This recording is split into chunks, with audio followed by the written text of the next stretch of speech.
తెలియని సంతోషం అనేది ఇచ్చేది దేవుని సన్నిధిలో మాత్రమే.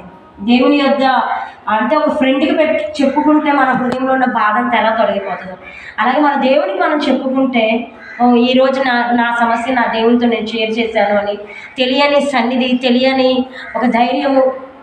ఇందాక మనం వాక్యం విన్నట్లుగా పౌలుకి దేవుడు ఎలా తోచిందో ఒక ఆలోచన, దేవుడు కూడా మనం ఆశ్రయించిన ఆ అంశమును బట్టి, ఆ సమస్యను బట్టి దేవుడు మనకు కూడా సహాయం చేస్తాడు. ఇంకా మంచి మాట రాయబడి ఉన్నది, దేశమందు మనము ద్రవ్యంతరంగా తిరగవచ్చును.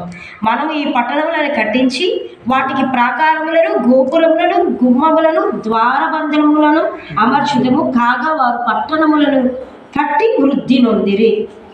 ఎస్టాబ్లిష్మెంట్ అనేది ఇక్కడ కనబడుతుంది. బ్లెస్సింగ్ అనేది ఇక్కడ మనకు కనబడుతుంది. ఎప్పుడు బ్లెస్సింగ్ వచ్చింది? ఎప్పుడైతే వారు నెమ్మదిగా ఉన్నారో.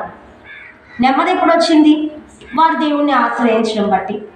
సో ఒక కట్టడం అనేది మన జీవితంలో స్టార్ట్ అవ్వాలి అంటే, ఒక బ్లెస్సింగ్ అనేది మన జీవితంలో స్టార్ట్ అవ్వాలంటే, ముందుగా మన దేవుడు మనకి ఇచ్చేది ఏంటంటే ఒక నిరభ్యంతరంగా జీవించేటువంటి జీవితం. మనం అతన్ని ఆశ్రయించినందున మన చుట్టూ ఆయన నెమ్మది కలుగజేస్తాడు. 139వ కీర్తన 5వ వచనంలో అంటాడు కదా, నీవు నన్ను ఆవరించి ఉన్నావు, నీ చెయ్యి నా మీద ఉంచి ఉన్నావు. సో మనల్ని దేవుడు ఎప్పుడు కూడా అలౌ చేయడు అన్ని సమస్యలు మన చుట్టూ ఆవరించడానికి.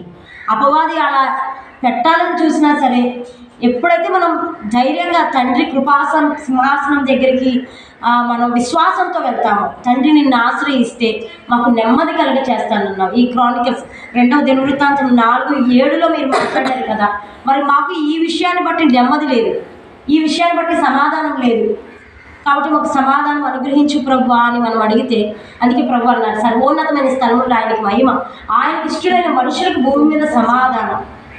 ఆయనకి ఇష్టమైన మనుషులు ఎవరంటే మనమే, దేవుని బిడ్డలంగా మనమే. సో ఈరోజు మన ఫ్యామిలీని దేవుడు ఈరోజు ఇంతవరకు 11 నెలలు ఇలా కాపాడాడు. ఈ 12వ నెలలో మనం ఇలా ఉన్నాం. సో ఈ 12వ నెలంతా కూడా దేవుడు మనకి నెమ్మదినిచ్చి నడిపించును గాక. హల్లెలూయా. సో 11 నెలల్లో మనము రుచి చూచిన ఎటువంటి సాతాను అనుభవం ఏది కూడా మన జీవితంలో ఇంకెన్నడూ రుచి చూడకుండా దేవుడు మన చుట్టూ నెమ్మది ఉంచును గాక. ఆమేన్. అంతే కదా, ఈచ్ అండ్ ఇండివిజువల్ రెస్పాన్సిబిలిటీ. ప్రతి ఒక్కరి బాధ్యత ఏంటో తెలుసు. ప్రతి ఒక్కరూ దేవుణ్ణి ఆశ్రయించాలి. అది కుటుంబంగా ఆశ్రయించాలి, ఇండివిజువల్గా కూడా దేవుణ్ణి ఆశ్రయించాలి. ఆశ్రయిస్తే దానివల్ల ఏమవుతుంది, మనకి ఇక్కడ రాయబడినట్లుగా మొట్టమొదటి సమాధానం కలుగుతుంది, మన హృదయానికి నెమ్మది కలుగుతుంది దేవునితో మనం చెప్పుకునే ప్రతి సమస్యను బట్టి. 3వది మనం చూసినట్లయితే ఎస్టాబ్లిష్మెంట్ కనబడుతుంది. ఏ ఇంటిలో అయితే సమాధానం ఉంటుందో, ఏ ఇంటిలో అయితే దేవుని యొక్క కృప ఉంటుందో, ఏ ఇంట్లో అయితే దేవుణ్ణి ఆశ్రయించే విధానం ఉంటుందో అక్కడ గొప్ప ఎస్టాబ్లిష్మెంట్ కలుగుతుంది. ఇక్కడ ఆశ అంతవరకు కూడా ఎట్లాంటి కట్టడాన్ని కట్టలేదు. దేవుని ఆశ్రయించిన తర్వాతే తన జీవితంలో కన్స్ట్రక్షన్ అనేది జరిగింది. సో ప్రతి ఒక్కరూ కూడా ప్రతిరోజు కూడా ప్రతి పూట కూడా, అది మార్నింగ్ ఈవినింగ్ అవ్వచ్చు, లేకపోతే ఎర్లీ మార్నింగ్ ఆఫ్టర్నూన్ ఈవినింగ్ కావచ్చు, కానీ నీ షెడ్యూల్లో తప్పకుండా మనం ఏం నేర్చుకోవాలి తెలుసా, మనం క్రైస్తవులుగా పిలువబడ్డ మాత్రమే కాదు, మన దేవునితో మంచి రిలేషన్షిప్ ఉండాలి. మనం ఎంత కాస్ట్లీ ఫోన్ కొనుక్కున్నామని కాదు, దానికి ఛార్జింగ్ లేకపోతే ఆ ఫోన్కి విలువ లేదు. So charging is the relationship between God and we. దేవునికి మనకు ఉన్నటువంటి రిలేషన్షిప్.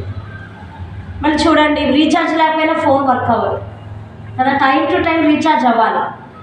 సో డిక్రీజ్ అయిపోకూడదు కదా, ఛార్జింగ్ పడిపోకూడదు. స్పిరిచువాలిటీలో ఎప్పుడైతే మన ఛార్జింగ్ పడిపోతుందో అనేక సమస్యలు మన మీదకి వస్తాయి. ఎప్పుడైతే మనము దేవుని వెనక పెడతామో ప్రాబ్లమ్స్ మన ముందుకు వస్తాయి. సో ఎప్పుడు కూడా మనము దేవుణ్ణి వెనక పెట్టే వారంగా ఉండకూడదు, మనం దేవుణ్ణి ఆశ్రయించే వారంగా ఉండాలి. ఆశ్రయించిన దాన్ని బట్టి ఆయన మన చుట్టూ ఏం కలుగ చేస్తా అన్నాడు, నెమ్మది కలుగ చేస్తా అన్నాడు. ఆ నెమ్మది అనేది ఎవరు ఇచ్చేది కాదు. హల్లెలూయా. అంతేకాదు, ఒక ఎస్టాబ్లిష్మెంట్ వర్క్ అనేది దేవుడు ఆశకి కలుగ చేశాడు. అట్లాంటి ఎస్టాబ్లిష్మెంట్ వర్కే దేవుడు మన కుటుంబాల్లో కూడా దేవుడు అనుగ్రహించును గాక. కొద్ది మాటలు దేవుడు మన ఇంట్లో దీవించును గాక. ఆమేన్. ఒక నిమిషం మన పైకి అడుగుదామని.